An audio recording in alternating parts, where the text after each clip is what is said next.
So, welcome everyone, and thank you for joining today.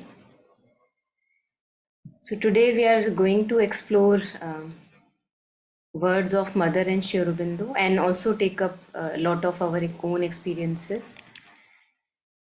And the theme I thought maybe that we explore that how human love, human affection, and all our experiences through human love, how can they become a path towards a greater realization, greater light. So, before we start reading the words of Mother Sri Aurobindo and taking up reflections on that, I thought it would be nice if we ourselves can share our, experiences in love.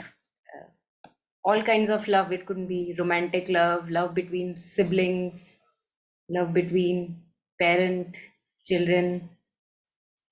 So anything that anyone wants to share, what are the challenges, what are the obstacles that we face, and what are the advantages that where it becomes a soothing balm at times.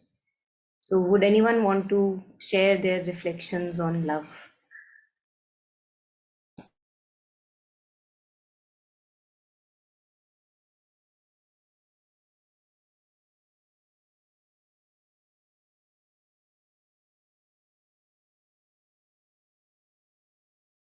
We can start from wherever we are. So yes, Sambhav, you want to share? Hello, ma'am. So actually, my love affair was with a friend of mine. He was a childhood friend, and I was so enamored by his personality, the way he talked, the knowledge that he had, and I saw it becoming like an attachment rather than pure love, because I also aspire to be that person. So that made me it made me full of expectations that he should, I wanted his attention also. So that kind of love was, I felt that it became a bit toxic because he was not aware of this, but I was feeling very jealous, full of expectations and everything. So yeah, this is what I wanted to share. Yeah, thank you, Sambhav. Yes. Anyone else? I'd also like to share the love with the mother, like physical mother that we have, Ma. So that relation also, like earlier, I never kind of reflected upon, how the relation was, and things were just going okay. And when I now reflect upon things, I see that um, somewhere there is that selfish part also. Like in one way or the other, you find it that there was a selfish motive also in, though the love is, the way we take it is very pure, but when we reflect upon, when we try to introspect on that part, and somewhere we see that yes, there is a bit of selfishness there, which I could now see, which was never, of course, never got a chance to reflect upon that before. Yeah, I wanted to just share.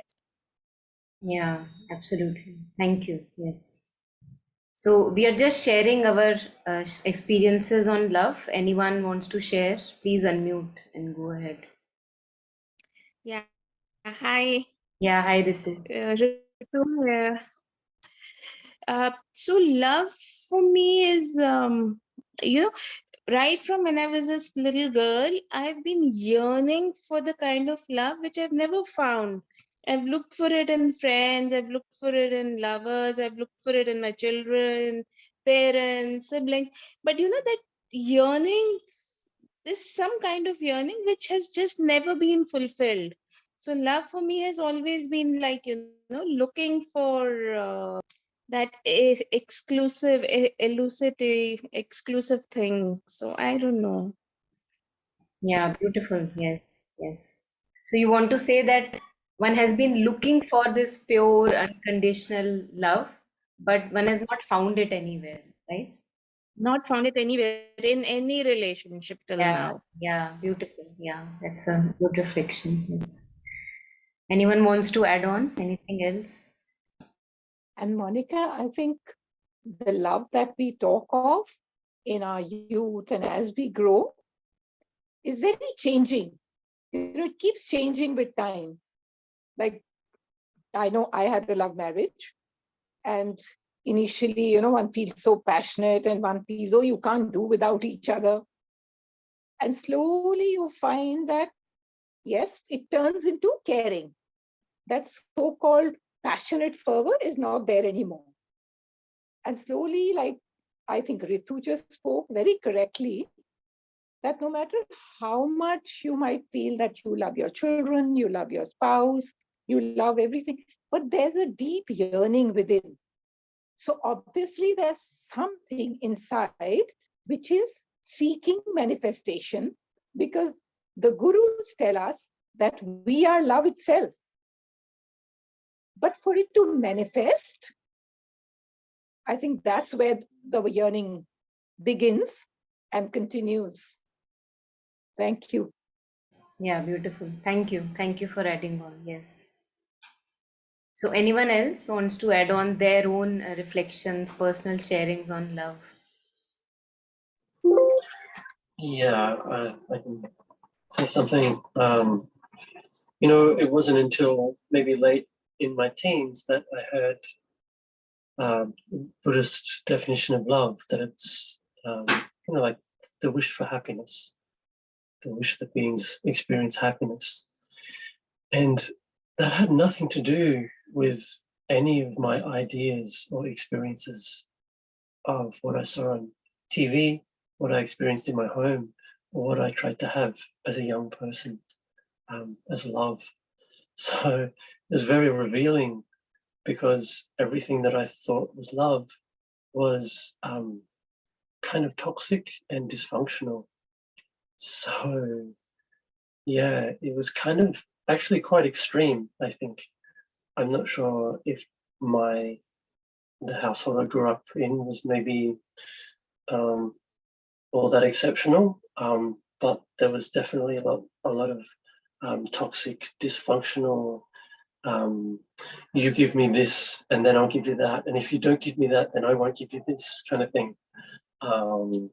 So I'm very much a beginner. What is love? I don't know. From my own experience, I still don't know. So I'm really interested to be here. Thanks. Yeah, great. Yes.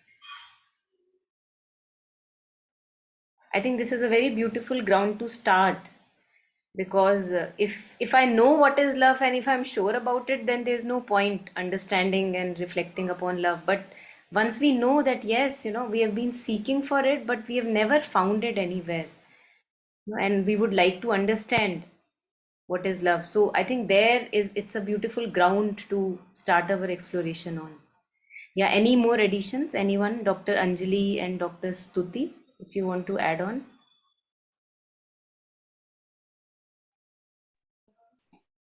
Nothing as of now. Thank you. All right.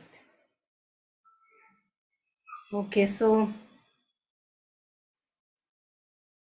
I think, as we all experienced in our own experiences, that the love we have in the name of human love is a mixture of maybe one drop of pure love, which I don't know where it gets lost. And mostly it's a mixture of a lot of attachment, grasping, like wanting to possess other person, wanting to dominate, wanting to control over the other person, and a lot of expectations and demands. So this is all mixed up and of course these uh, expectations of sexual intimacy and all that, when it comes to romantic love, especially what is portrayed from the Bollywood and Hollywood, all these movies, because we grow up looking at these movies, and the picture they give of love is like this. This is how it should be, and that's what we are seeking all our life, but we don't find it. And all that we find is this really horrible mixture of expectation, demands, grasping and sticking to each other, wanting to dominate and all that. And we can be sure something in our being knows that this can't be love, this is something wrong, this can't be love.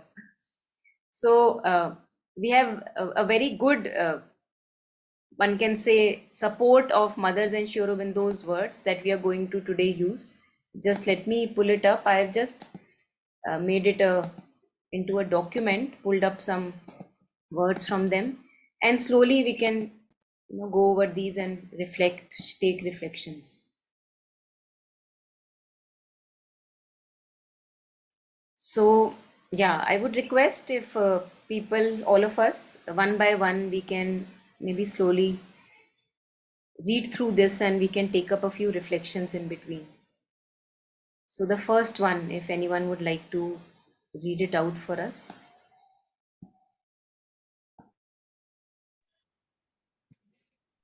I can read. Yeah, please. Value of human affection. In any case, human affection, whatever its value, has its place.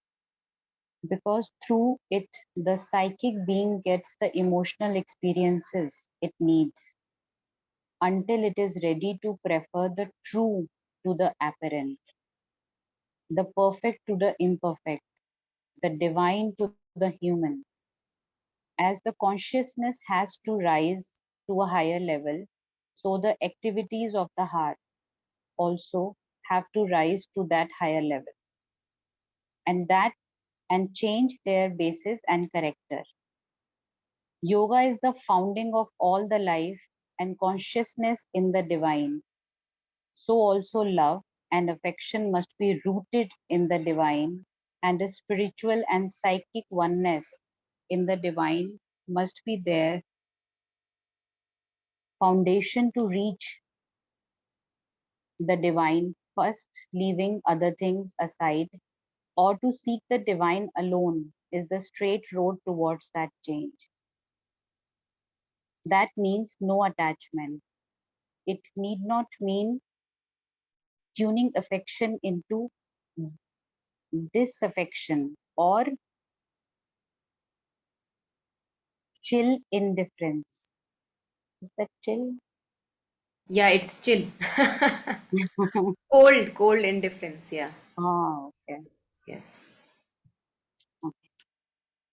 So many of us, not to get troubled by the word divine that much, because many of us may have a connection with the word divine, some of us may not have.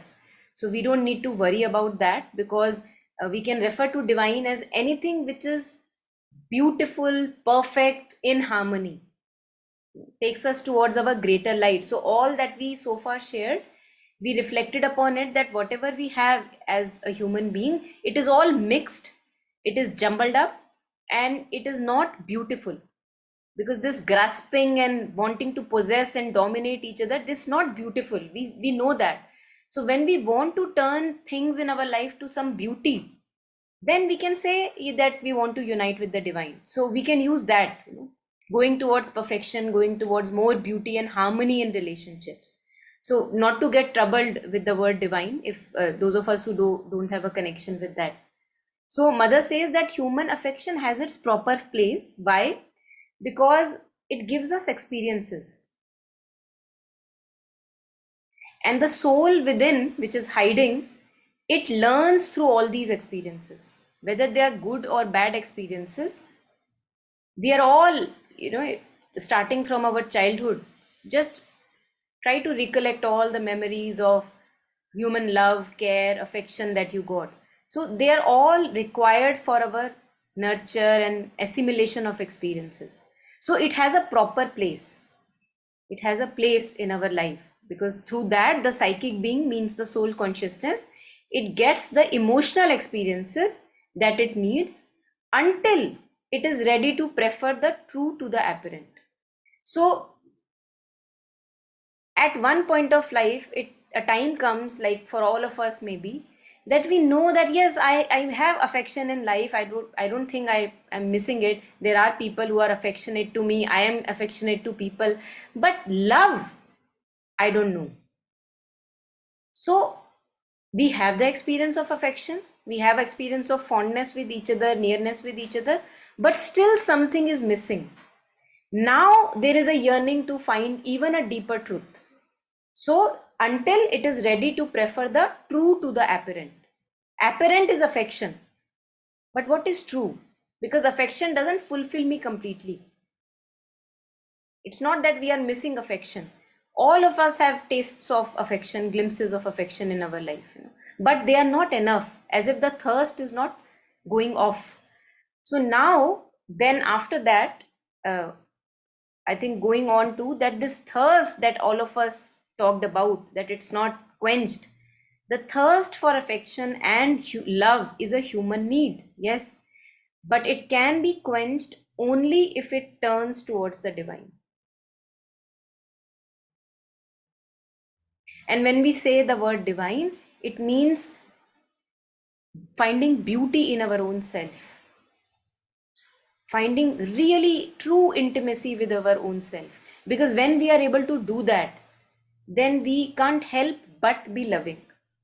Not loving in the sense of the emotional hugs and all that, but a deeper kind of a love, a kind of a disinterested love, which we doesn't want anything out of anyone. So if I am offering my love, presence and time to you, it's not that I am waiting for you to come back to me and tell me how much you also love me. So that exchange now is not required, but for that one has to unite within. Otherwise this thirst can't be quenched. So that's what is comes up again and again. We'll read later more also, but this thirst for affection and love can be quenched only if it turns towards the divine. Divines means our own perfection, our own beauty, honoring and respecting our own nurture. As long as it seeks satisfaction in human beings, it will always be disappointed or wounded. I think we all have enough examples of this wounding without even asking all of you. I'm sure about it. Because we are same, all of us human beings, we are all the same. Human mind remains the same irrespective of cultures. So the same thirst, same disappointments, because we in our grasping mode, we begin to rely on the other person to give us completion, which we never can get. Never ever. It is not possible. So this disappointment or woundedness is where we start from. Actually, most of us start from this when we start spiritual life, because we could not find it where we tried to look for it.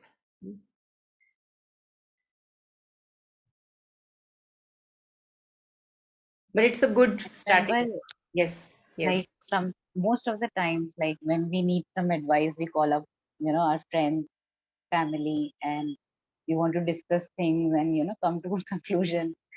And many a times it happened that when I'm really seeking something and I want to talk to someone, I will never find.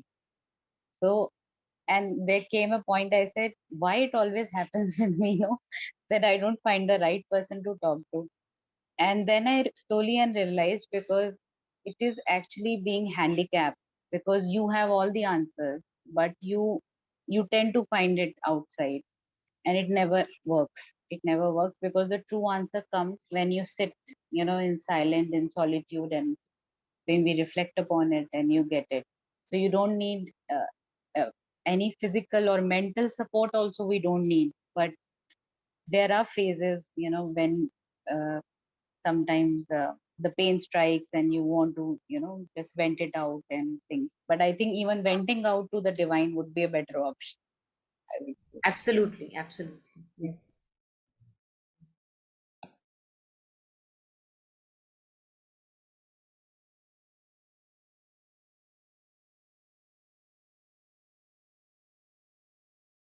And it's like, in that moment of extreme helplessness where you don't know which way to go, who to talk to, who would understand what you want to really share. I think there is just a period where we have to go through a lot of discomfort, because all the exterior means we want to find our hands on, but we don't get that. Good for us that we don't get that, because that is the time, as you shared, that is the time that we become the most closest to ourselves, that is become close to the divine, in other words. Because as if we are just always wanting to run away from ourselves, and find a support elsewhere. But when we don't get it and there is no option, then is the time that after going through some kind of turmoil and discomfort and pain and suffering, we are back home with ourselves. And it's very precious. It's very, very precious, this. Sometimes it also happens that it's true that you find somebody with whom you can share, and sometimes you find also and you think 75% or 80%, but 20% is still there, that you don't find full satisfaction. And sometimes it happens that you had a good discussion with the person with whom you want to share, but at the end of the day there's a kind of emptiness within, which you feel that kuch khalipan hai. Sab kuch, you have spent whole day very good laughing with each other and things like that, but when you lie down the night and there's an emptiness, that emptiness. So regarding love, this wounded pain, suffering is there, no doubt in it. But sometimes it happens there's a kind of emptiness. And there's one conflict also, which I always feel ki, okay, then divine is there, how to love divine? Then why this divine has made this world? That again same song, दुनिया बनाने वाले काहे ये दुनिया बनाई. फिर जब यही करना था तो फिर दुनिया क्यों बनाई? And regarding love, which you were asking, is that I want to share or reflect now. If I go back, looking back in my younger days when I was child even, there was love and affection around, but still, right from the beginning, it was not there. So we, in the mental framework, we think that from where we want, again, there is a song, very good song. The meaning is that where you expect it more, you don't get it. कभी किसी को मुकम्मल जहां नहीं मिलता. Okay. Then people exchange gift and things like that. Then again, in my childhood, I used to question on Rakhi and all these things. Ki chocolate de diya, ye de diya. Is it love? No, is it not love? Then you grow up, then you think that what is love? Love is care. Love is giving yourself. So you can give yourself to the person whom you love. But that expectation is still there. That ego is still there. And I think if I look back at my journey and think that that expectation was there, and that was the problem of all the problems of suffering and wound and everything. So that is how, and when we talk to this to a young person, not person like me, then they say that they can't go toward a spiritual life. They think that, no, this is the life I want to live. I want to love a person. I want to have a good family, but still I want harmony. So I have presented two perspectives. One is the mature or older perspective of me, and the other is of the younger persons. Yeah, beautiful. Yes.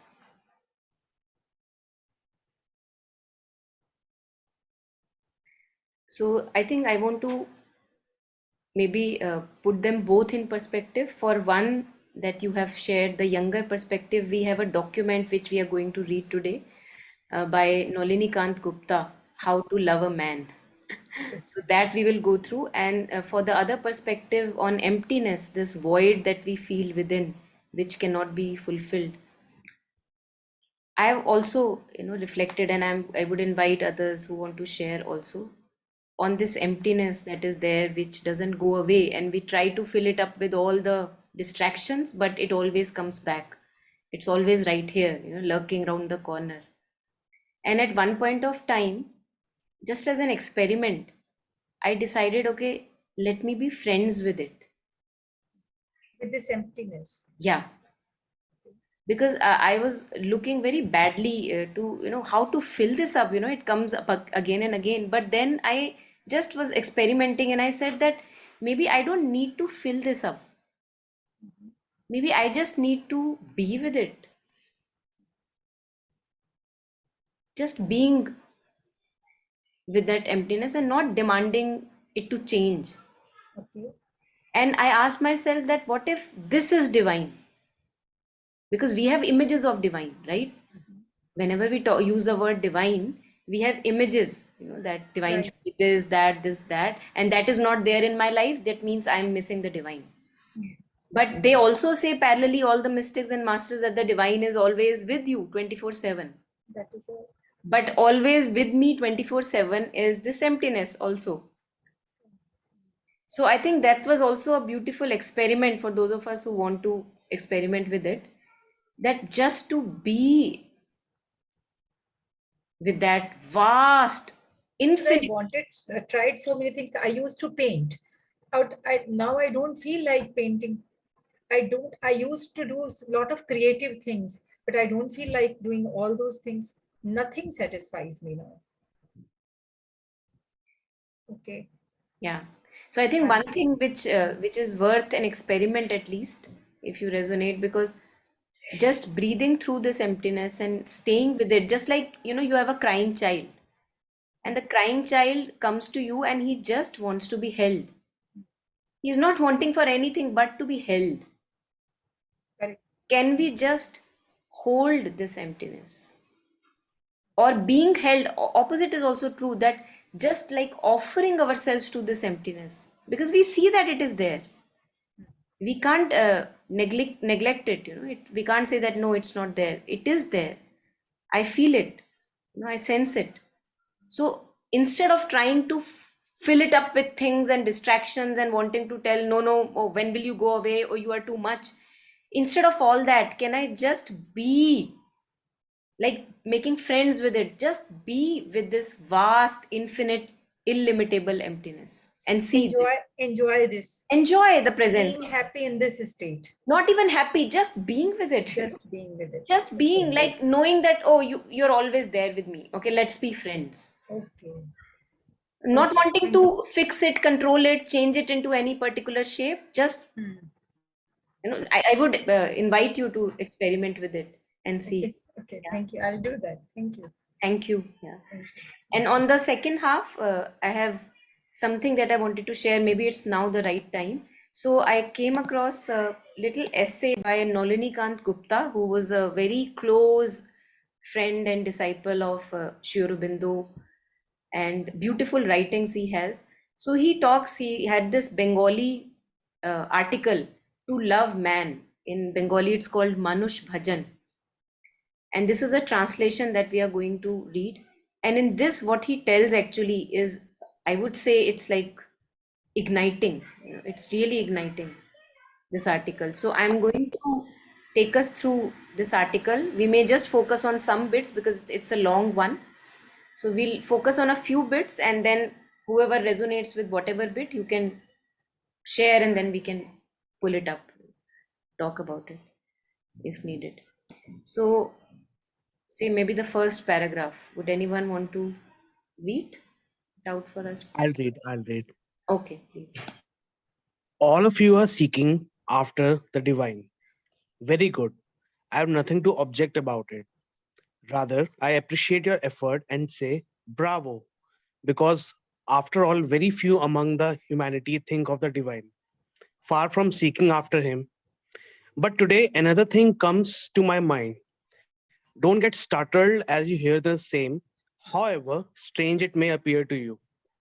I suppose your movement is extremely one sided. You have no time to see a little this way and that. You have become so intoxicated with the divine that you are not giving any importance to man. It appears from your attitude that you want to drive man away from this world and install the divine as a whole in its place. But the thing I'm going to tell you is a bit more difficult. Thank you. Yeah, I think Sambhav, maybe you can go a bit ahead also. Little. Sure. Uh, yeah, maybe here, Okay. until here. I say it is more difficult to love man than to love the divine. Don't be so wise as to laugh it away. I'm going to explain. Listen carefully, then think it over. Well, why man seeks the divine, and when, that is to say, rightly, heart and soul. Why not tell me from your own personal experiences when indeed you sought wholeheartedly for the divine? Isn't it being vexed with man? It is quite natural for man to be in love with man. But what happens then to the man who seeks after true love? He finds that man knows not how to love. He does not get there his soul's satisfaction. Some sort of want, some incompleteness is always there in this human love. So he goes in search of another partner. Initially, he thinks that the person with whom he is in love may not be the right choice, so he leaves one and tries with another. But as he goes on trying and falls with one after another, with how many that depends on his habit and nature, he realizes that his idol of love within is not to be found in any man. His longing for love is not to be satiated in this world in mortal things. When the inner condition is like this, then only he seeks after the divine, conceives some sort of an embodiment of love in its fullness, and his inner being rushes towards it. Yeah, so I think these words are very, very resonating with all of us. That he says that, of course, you're looking for divine, but aren't you looking for the divine when you are really vexed with the man? You know, that we know that we are not going to get this love in human relationships, right? So now he's saying that although it's quite natural for us to be in love with man, but what happens when we are seeking after love? He finds that man knows not how to love. We don't know how to love. We mix it up with all kinds of chaotic behavior, repetitive, compulsive patterns, wanting from each other, wanting domination, control with each other, all that. He does not get their soul satisfaction. And this is what the earlier people were saying, some sort of want, some incompleteness is always there in this human love. And so, how we initially try to figure it out, he goes in search of another partner. Initially, he thinks that the person with whom he's in love may not be the right choice. So, we leave one, go to another, leave one, go to another. So he leaves one and tries the another. But as he goes on, tries and fails with the one after another. So these are the, I think, importance of our experiences. Because only after our experiences we get convinced that it's not to be found anywhere. So, but as he goes on trying and fails with one after another, with how many that depends on his habit and nature. So how many, like repeated relationships we want to have to try, he realizes that his idol of love within is not to be found in any man. His longing for love is not to be satiated in this world of mortal things. And when the inner condition is like this, then only he seeks after the divine. I think this would resonate with all of us, that how we come to the divine, to spirituality. And then we want, what are we wanting? Conceives some sort of an embodiment of love in its fullness, and his inner being rushes towards it. Some kind of purity of love, refinement of love, that is, we are creating in our mind, that we are rushing towards it. And herein lies the seed of wholehearted love for the divine, because we have seen that I'm not able to get it in the mortal beings. Yeah, so anything here, till here, anyone?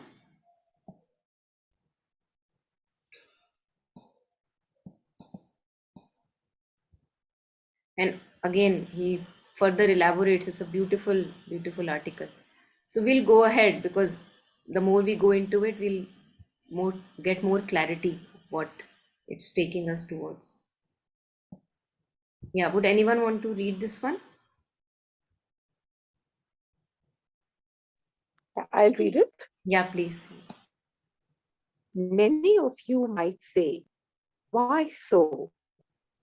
It is not because we got disgusted with man that we sought after the divine.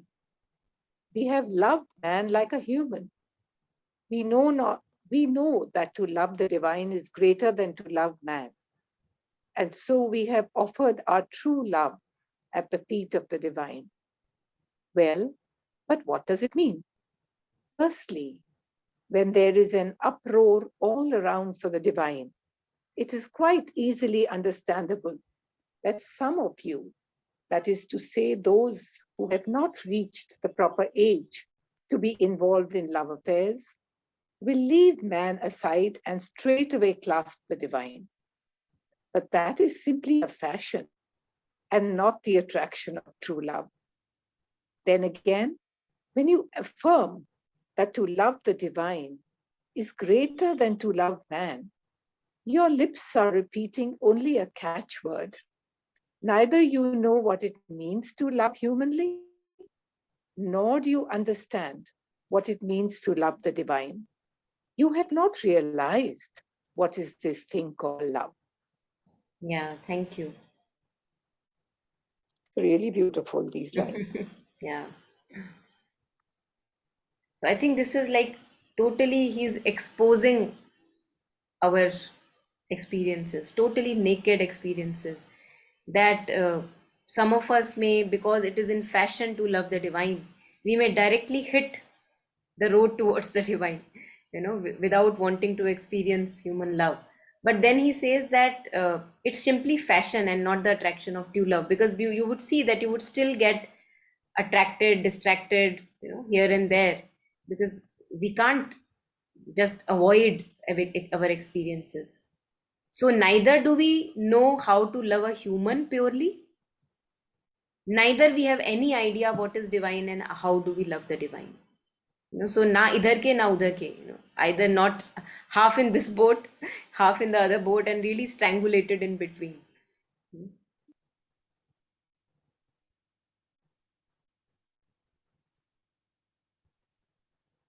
So we are going to go further because this is really very clarified words. So anyone would like to read this much?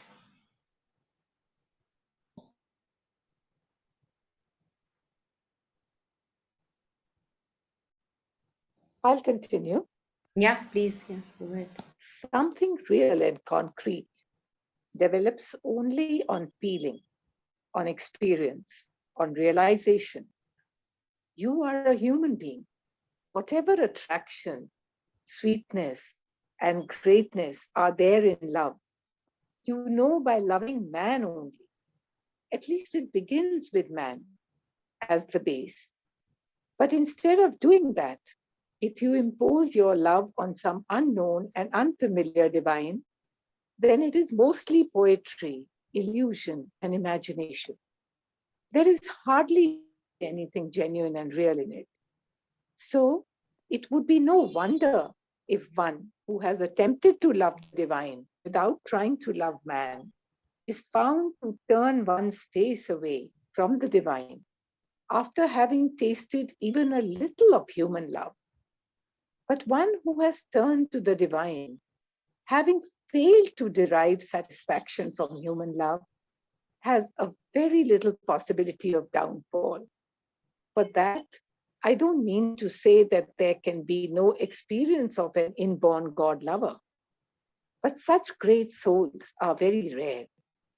I doubt whether we have even a single such soul among you or among us. If not, no harm. Rather, it is better not to have one. Beautiful. So here, I think here comes the importance of our human experience of love. Because what he is sharing here, I would think that people will resonate with this, that one who has attempted to love the divine without trying to love man is found to turn one's face away from the divine after having tasted even of a little of human love, right? So we start directly with the divine, and then something comes on our way and we get kind of into the other lane of human love. Now we don't want the divine anymore, for some time at least divine is not the focus. Now my focus is this relationship where I have gotten attracted to, because I first hit the road towards the divine. So that's the one way, that's what he's sharing. But now this is the more, I would say, ripe way, through learning through our human experiences, where he says, but one who has turned to the divine, having failed to derive satisfaction for human love, has a very little possibility of downfall. Downfall means, again relying on human love. So, just sharing something here, I'm just going to pause it here and then bring it up again. I feel that this is very crucial, because if any one of us here today, if we have really, really loved someone deeply in our life, it could be any relationship, romantic, non-romantic, doesn't matter. If we have really even attached, kind of mixed up, emotional, all kind of, jumbled up human love, if we have really, really loved and cared for someone, or even being attached to someone, then it is impossible that we have not seen the mixture that is there, which some of you were pointing at earlier. That my love is mixed with my demands, expectations, lots of selfishness, and hardly any true benefit for the other one. Lots of selfishness. We have seen that. So I've often wondered about this, and I feel that my conviction towards offering myself to the divine has become even more stronger after realizing that I fail again and again in this so-called human love. Why? Because we see that the more I turn to the mother, realizing that, oh my God, my love is so mixed up. What do I do with this mixed up love? All that I see is so much selfishness in love. So the more I offer my whole being to the mother, that mother, you know the best, you guide me how to love purely. I see that now, now it is possible for me just to offer myself in that relationship or other relationships, and not to expect and demand, because I know that expectation and demand is poison. Now there can be an absolute turning to the divine once I have failed because of my own weaknesses and uglinesses, in not failed really, because I would say it's a success that it turned me to the divine, but in the sense that we see that we are so constricted in our capacity to love. We don't really love. We all that we I want is just my hunger, my need should be fulfilled. The other benefits or not, that's not my concern. So most of the times, if we really look honestly and closely, we will see this is a mixture that we are living, and we are labeling it as I love you. It's I want from you. It's not I love you, because if I really loved you, I would want the extreme benefit of you. I would not want you to be dependent on me. And we see that in our emotional weaknesses, we want the other person to be dependent on us. We want the other person to support us with a sense of self. And then we feel really, I have felt this, that I have felt so helpless at times that no, I would not want to do this to the other fellow to whom I claim I love. I would not want to do this torture to either myself or to the other one. And in that helplessness, I have offered more and more of myself to the mother. And that mother, you guide, you guide how to love really truly. So there I connect a lot with his words, what he was sharing, that if you have really started with loving a man and have experienced this mixture of emotion, wants, and all jumbled up, selfishness, greed, lust, all that in the name of love, then now you turn to the divine. Now this turning will be very convinced turning, because this, that here you are your best.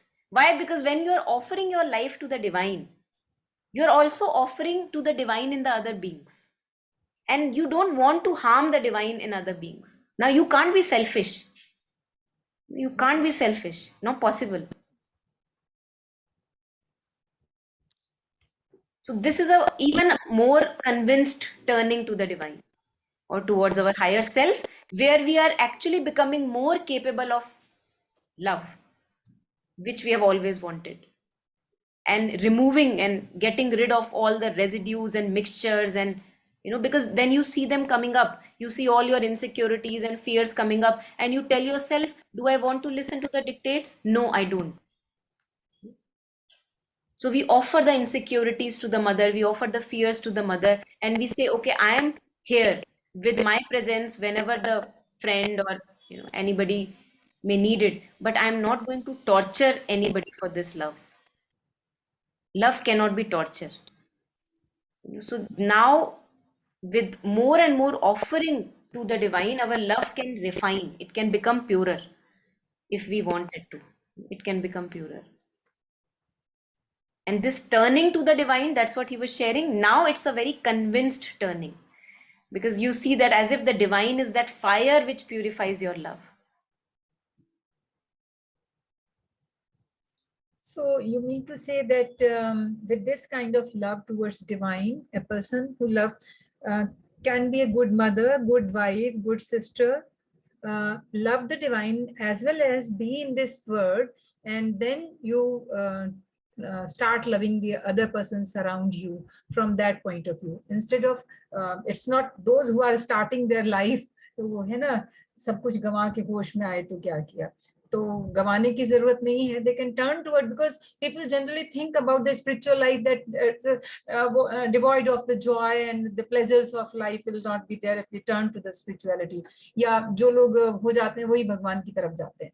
ज्यादातर यही conceptions लोगों के बीच में होते हैं. So instead of that, if we truly understand this feeling of love, what is true love? So love divine, and from divine you can go to the human love. Beautiful. Absolutely, Beautiful. yes. So it's like you are always connected to that fountain of love and delight, which earlier This is you the had been correct seeking. word, fountain Yeah, of love. fountain, yeah, Because unending fountain. you felt that fountain is there. Fountain is there. To whomsoever I met, I'm giving, that love is there. But that kind of thing. So that fountain, when this fountain comes from up to the down, then it's beautiful, and it makes a harmony in society also, in family, in relationship. Beautiful. Yeah, yeah. And parallelly we will see that it will create a conflict in us, that if on one side I am saying that I am offered to the divine, and on the other hand I have these negative emotions arising in me towards any person, Right? like anger, frustration, annoyance, we'll feel a conflict in our being. We won't be able to be content with that conflict, because I would actually question my love for the divine. I would say that on one hand I'm walking with mother and saying that my life is offered to the mother. On other hand, why do I feel so much of frustration and anger toward this person who is also a form of mother, it's also a manifestation of divine? How is this possible? So you will question, and in that questioning you will get rid of all these mixtures, horrible mixtures that we carry in our mind. Offering it to the divine again. Yes, yes, because you won't be Remembering and able to offering. walk this path with this mixture. Correct. Yeah. Because even if we look at it conceptually, we will see that, okay, they say the divine is everywhere, right? So the divine is also in this person who I've started to hate. Now, how can I hate him if he is divine? So, but in the beginning, these are the words only. You start with these words that divine Yes. is everywhere. You don't experience it. You don't But when experience. you are understanding that divine is everywhere, these are the words. But why do I am experiencing this is not good? So this is my old habit also, my conditioning also, my conditioning of responding toward other persons also. So the more I understand and observe myself, impurity in myself, remembering and offering will work more. Absolutely, absolutely. And everything then can become what Sri Aurobindo says, all life is yoga. Correct. Now, these experiences of having conflict and clashes with the other people, now they will tell me, okay, why did I get triggered again? Every moment you feel negative experiences, negative feeling, jealousy, Yeah. condemnation, criticizing, and every time you read Sri Aurobindo's writing, what you find in others, that means that mud is in you also. If you always see defect in others, that means that mud is around in you also. Yes. So then we will be more focused on purifying that mud Right. rather than trying to connect other people all the time, which we are always doing, and really failing in that. And this is interesting that by doing all these things, the whole focus is not towards other, but towards yourself. See, how amazing is that? How paradoxical. that the more I refine myself, what you were sharing, becoming conscious of the triggers in me, all the negativities in me, the more I purify that mess.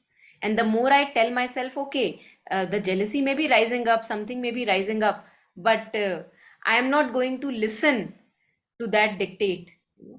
Then I realize that the only task I have is to purify myself. That's it. And all rest is a byproduct of that sadhana. So this is my sister disturbing us from the background. Yeah.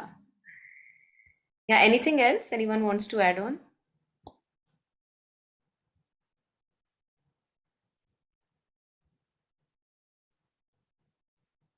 I think what attracted me towards this beautiful article is that he doesn't say that, okay, remove man from your life and run towards the divine. He's saying, amidst all this trouble and chaos and confusion, you have to purify your love. You have to learn to love a man without wanting to expect too much. So that's what he's sharing. And later on, he shares that I am asking you to play with fire, but what else shall I ask you?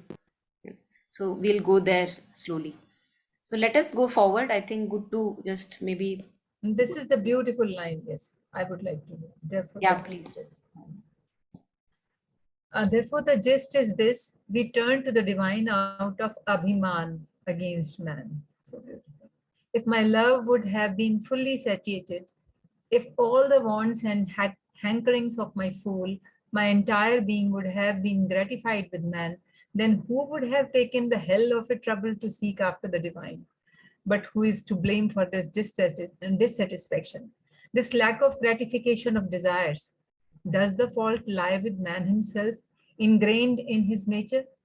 Is it the dharma of nature, the eternal and infallible law of creation, that human receptacle can never hold love in its fullness? But nobody tries to dip into this matter. No sooner man fails us, we proclaim that human beings are good for nothing. We can't get anything out of them. They are simply full of filth and dirt and narrowness. Let us see whether we can do something with the divine. So beautiful. So these first few lines just say it all, that we are so hurt. This Abhiman is the hurt pride. That's what we call in Hindi, Abhiman, the hurt pride. We turn to the divine out of Abhiman, the ego against man. If my love would have been fully satiated, if all the wants and hankerings of my soul, my entire being would have been gratified with man, then who would have taken the hell of a trouble to seek after the divine? I think really beautiful lines, yes. And then he questions that where is the fault now? Where is the fault? So then he questions who is to blame for this dissatisfaction, this lack of gratification of desires? Does the fault lie with man himself, ingrained in his nature? Is it the dharma of the nature, the eternal and infallible law that human receptacle can never hold human love, love in its fullness? But nobody tries to dip, and that's where we are today, trying to dip through this article in this matter. So now we are, again, I think we are going towards higher note where he says what all is there. So let's go forward and something more will come up here. Yeah, anyone who wants to go ahead?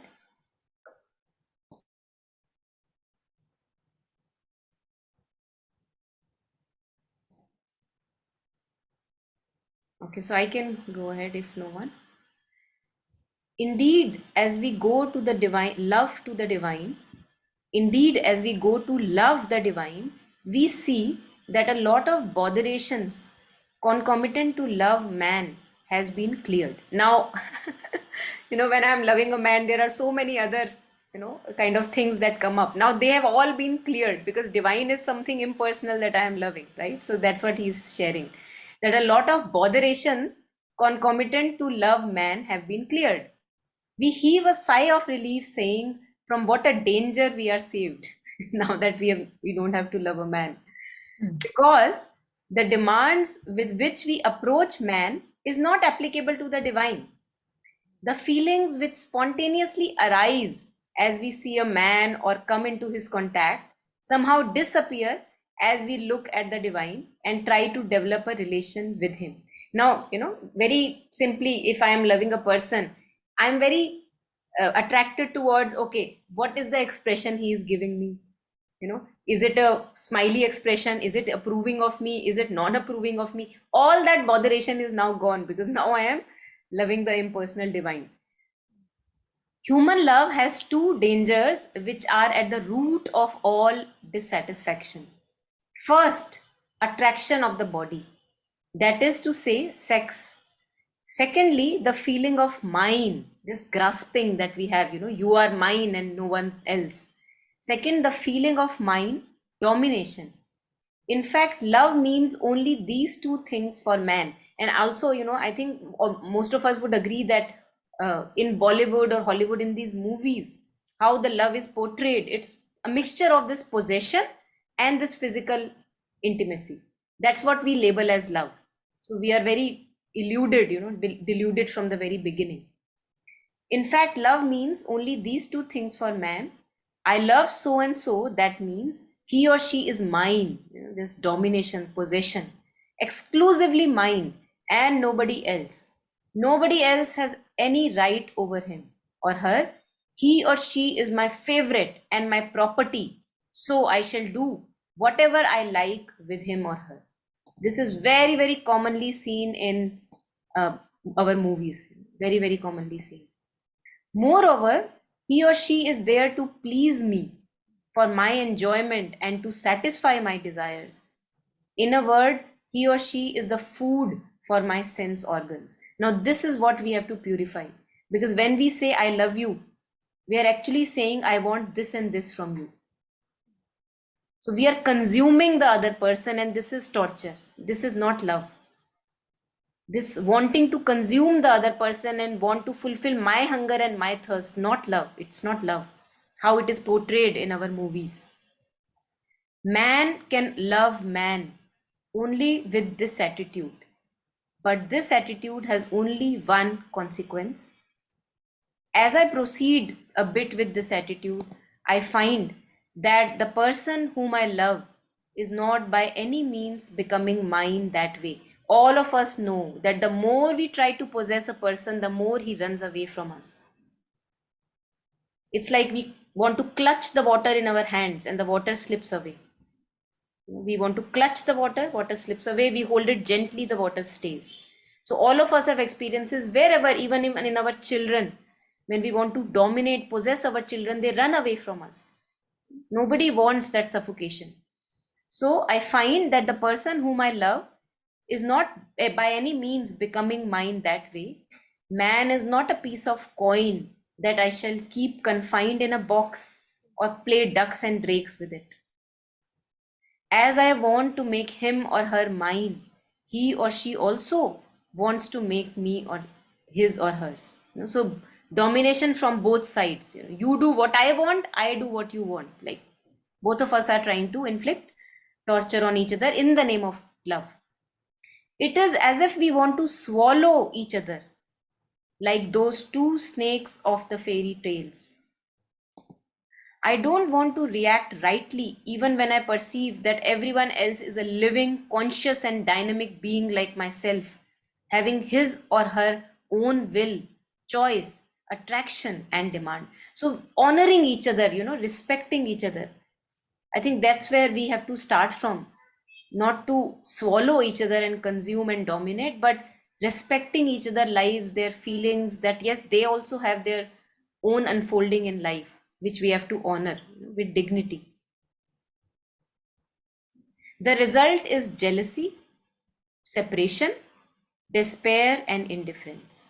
So when these demands are not met, this is what happens. Either we become jealous of the other person, we can't see the other person with somebody else, we can't rejoice that, oh, he's happy.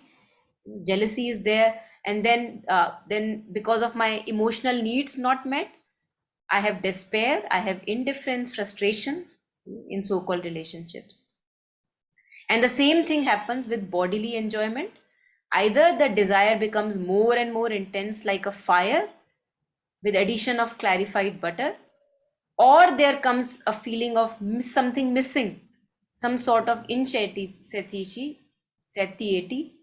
else a disdain out of excessive satiety. So when we try to fulfill these desires of the body, we see that either they grow more and more, like we get addicted to them, or there is an incessant want which is not fulfilling. Incessant, like it's not, this abyss is not filling, the bottomless pit. The more I give it, the more it wants, and yet it is still a beggar. And then an indifference out of exhaustion even after the satisfaction of all bodily enjoyments. So those of us who would even try to indulge into bodily enjoyment, okay, let me give it to the body, there also we see that we just get drained, we get drained and exhausted in the body, and there is no true delight and satisfaction. Both ways we can try. Either we can try, kind of fulfilling, knowing that it's not really fulfilling, it's still keeping me incomplete, or the desire is becoming more and more and more and more intense, like it's like a fire which tortures the other and also tortures myself.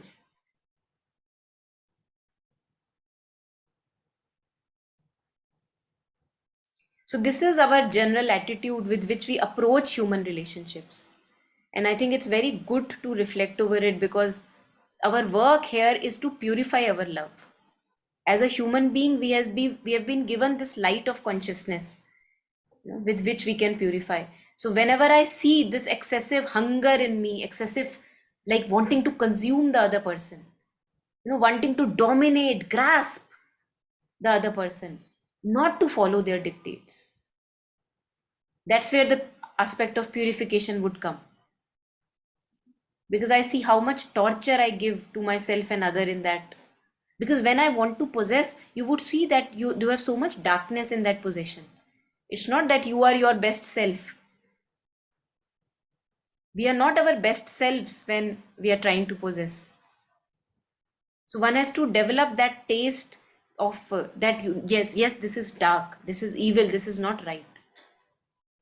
And that's how we continue the purification. So I'm going to just maybe go to the last bit of this. I don't want to make it too much for all of us. I will share this document with all of us later.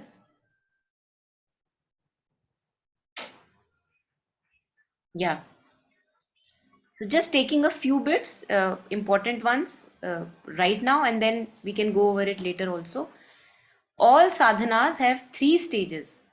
First, unrefined man, human. So like we find ourselves, oh my God, what a life I was living, so unconscious.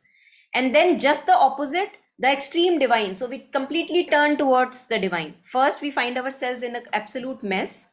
Then we turn ourselves to the divine and negate the human existence, because we see that so much of disappointment we get from there. Then at the end, where these two are in agreement, divinely human or realized soul, first man, then the divine, at the end, divine man. First body, then only spirit, then the spiritual body. So this, I'm just relating it with our human experiences, how it happens. First, we get a lot of disappointment in our relationships. So what do? We go to the spirit. We either do a lot of meditation, want delight from there. We go to all these communities where people are serving the divine. Why? Because I did not get it from the human world. So first 2 stages are these. First, unconsciously living, getting disappointed, wounded, hurt, then completely negating all this and going towards some divine where I can get some new community, new bliss, and then the integration of two. To find divine living in my day-to-day life. This is our task as human beings. It's not an easy task. It's not an easy task. All of us know.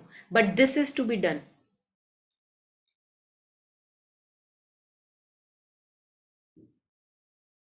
So So I'm not taking the rest of the paragraph today. Maybe we next time we take it up, and the words are precious, because later on he says that you would say that I'm asking you to love man, and it's like as if I'm asking you to play with fire. But then he says, what else I can do? What else can I do? You will have to play with fire. So I think it's a beautiful invitation to actually play with fire and to use that fire to purify our love,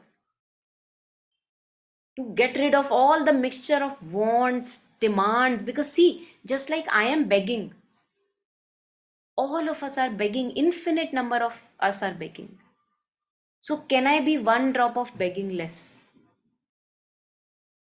Can I offer my presence and my time and effort without asking for anything in return? Why would I do that?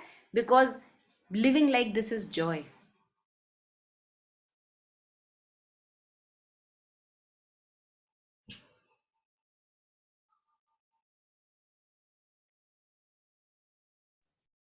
And then can we expect from divine, not from the human being as such, that when you change inside, then the outside situations also change.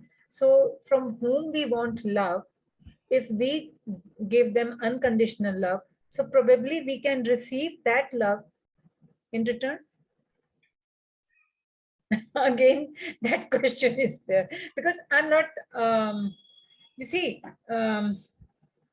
I am seeking this answer from the another perspective, where young persons come and they want answer. What to do?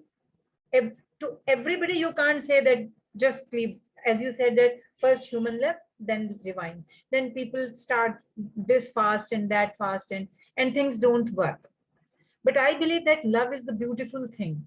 Love is the essence of the life. Some persons are guided by love. Love is the main thing. So what is the answer? You know, one thing which comes to me here, especially for younger ones, because the younger ones do not initially resonate with these kind of things. They react. In fact, in one Yeah. of thing, not younger one, but recently in a workshop, I was presenting something and trying to them self-perfection. Um, and there was a participant, she said, ma'am, I feel love and I do possess my husband. I am very possessive about my husband. And the same participant later on, when she was interacting with, she was asking for some problems related to her daughter, her in-laws, and all those things. And then again she said, madam, ab aap hame batao isme main kaun sa yoga karu? So I was laughing in myself. Actually the answer is that only one: purification, self-observation, self-awareness, from love from divine to the human beings. But that is not easy unless and until you get an age and maturity, you don't experience all these things. Yeah. And Mother has shared a few things which could help the younger generation to understand and make a connect here, because Mother has said that nurture yourself. Nurture your, Nurture yourself. nurture yourself. That is the way to self mastery, self perfection. So, see, on the way of nurture, what am I doing? I am recognizing, okay, what am I good at? What am I naturally good at? Some of us may be naturally good at singing. Some of us may be naturally good at organizing things in the house. Some of us may be naturally good at meeting people, interacting naturally, effortlessly. So we have to recognize our natural inclinations, and we have to nurture, like we put fertilizers and manures when we put a seed in the mud. So this is how we have to nurture our innate qualities. This is a way towards living a life which is beautiful. Now when I am parallelly nurturing my life, and recognizing what all is good in me, what can I give time to. So wanting, like really, nurturing, honoring yourself, respecting your life that the divine has granted. Now on this way, when relationships happen on the way, I would have a good taste about life, that the moment I begin to dominate and possess somebody, I would immediately recognize that this way is not working. This is creating disharmony. So to have a taste for that unease in life. And mother talks about this unease, that mother says that when we are easy, then we are living in the psychic. And the moment we do anything which is uneasy, like you said some word to somebody you should not have said, you feel an unease in your being. It is coming from the psychic being. It is telling you, see, you could have done better. So without any guilt and regret anyway, shaking off our shoulders, recognizing that yes, I could have done better. So having a taste for nurturing our, see, especially in Indian context, I would say that what we do is that we get so swayed in the outer influences that we stop at one point to nurture our being.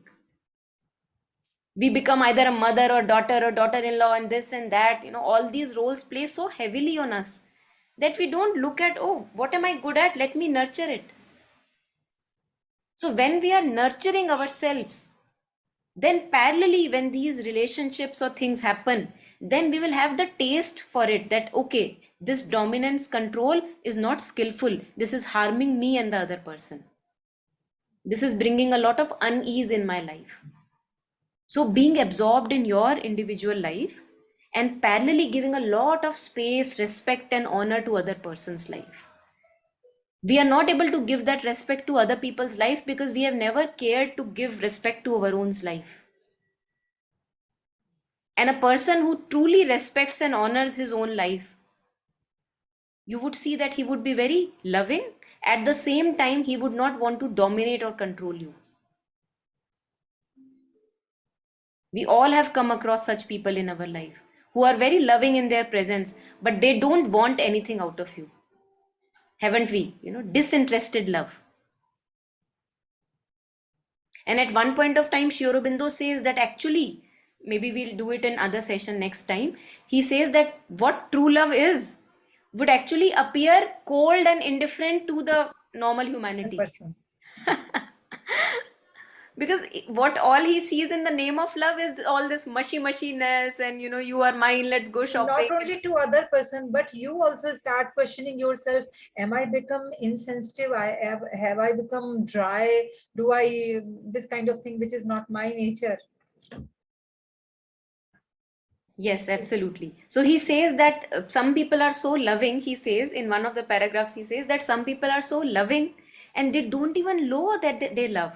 They feel that they are cold and indifferent. Because the images of love that we have are spoiled images. It's attachment and grasping and dominance over each other that we name in the name of love. So many people are very loving, very generous, kind, compassionate, but to other people they appear as very cold and indifferent. And to themselves also they appear very cold and indifferent because we compare ourselves with the social media, with the movies that we see. That's not love.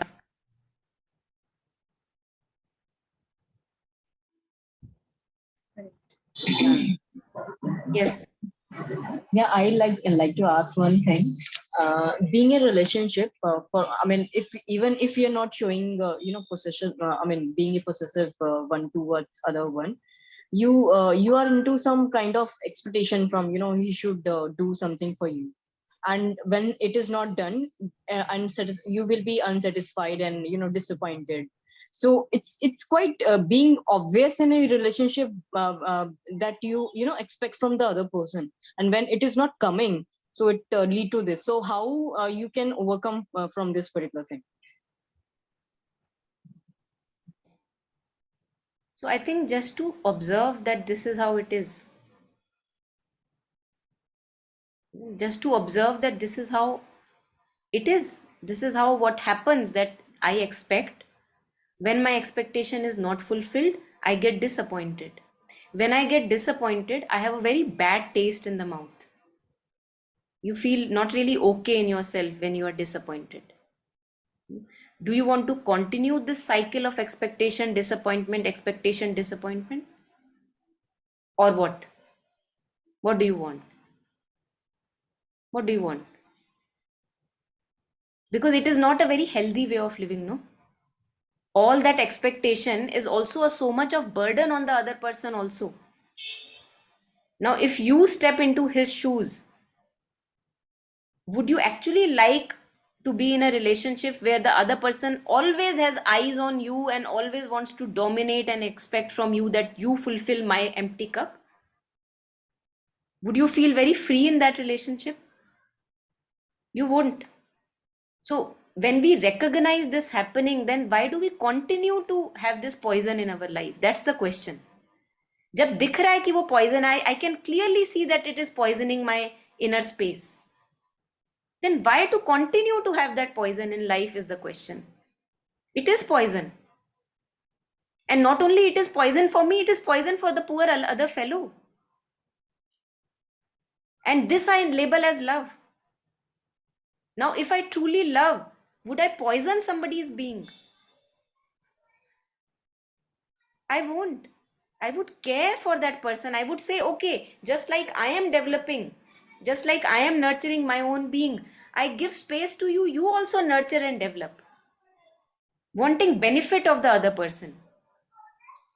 This is true love, no? Wanting benefit, true benefit. So ask yourself this question, that this way that I am progressing, wanting, demanding from the other person, then getting disappointing, getting moody, and calling this love, can this be love really? This is just selfish greed and attachment, and it's not going to benefit anyone, neither the other party, not myself. And if I truly would love and care for the other person, I would not even dare. Actually, people can go to such extent, if the love is pure, that if they know that your presence is harming the other person, they would say, I better step out from that person's life completely so that I may not continue to harm the other person. That's love.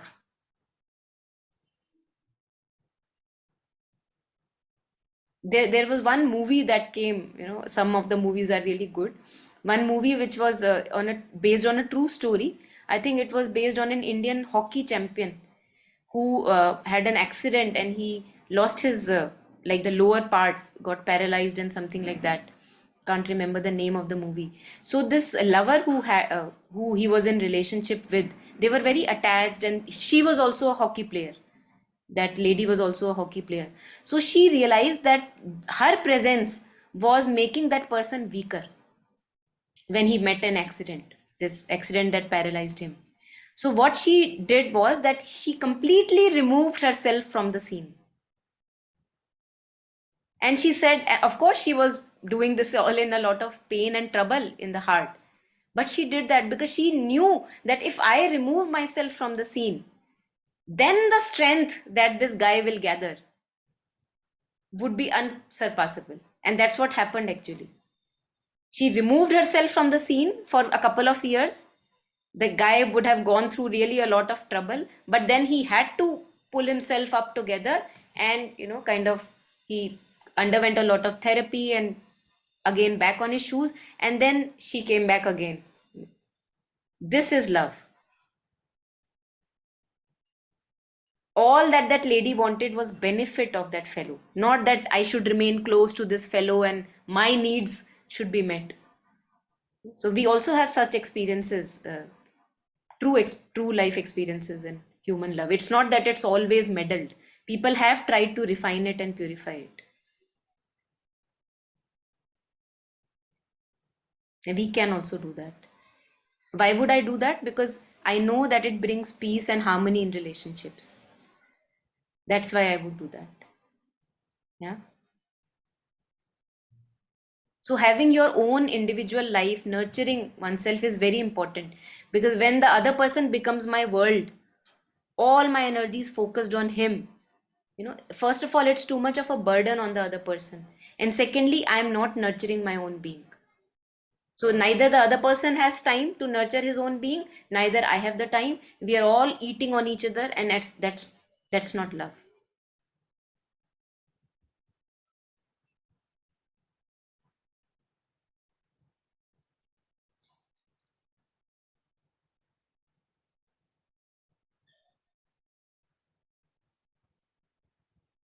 It's a challenging one, this issue of love, understanding love. But I think at least it's good that we begin to question that, do I really love when I say I love? because I see that when I say I love you, I'm actually saying in myself that I want something from you. To be honest about that.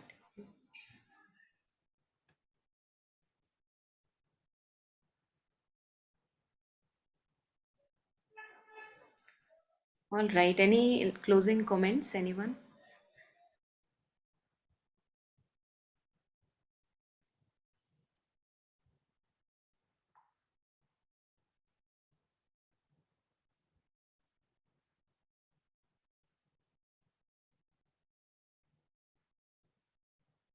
Okay, so thanks everyone for being here and reflecting collectively on this topic that really concerns the whole of humanity. And may just this prayer last with coming from the mother. Mother says that a few of us have to become pure gold.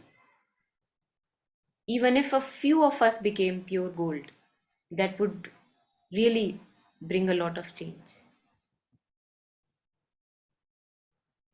One drop of poison less.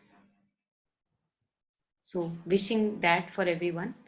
May we become one drop of poison less, one drop of begging less in this world full of begging. Okay, thank you. Thanks for joining in, everyone. Bye bye. Thank you. Hello. Yes, Thank Anjali ji. you. There is one message which you had posted, so we will continue probably after in our next meeting. It's by to avoid all that would hurt or wound others. This is the Yeah. you have posted it. Yes, yes. So we will reflect it in next, because just now you have said you have to nurture yourself also. So we will continue in the next meeting. Yes. Thank you so much. Thank you so Thank you. much for Thank you this for all very the. enlightening talk discussion today. Yeah. Thank you. Thank you. Thank Thank you, you. everyone. Take care. Have a good day. Bye bye. Monica. Bye.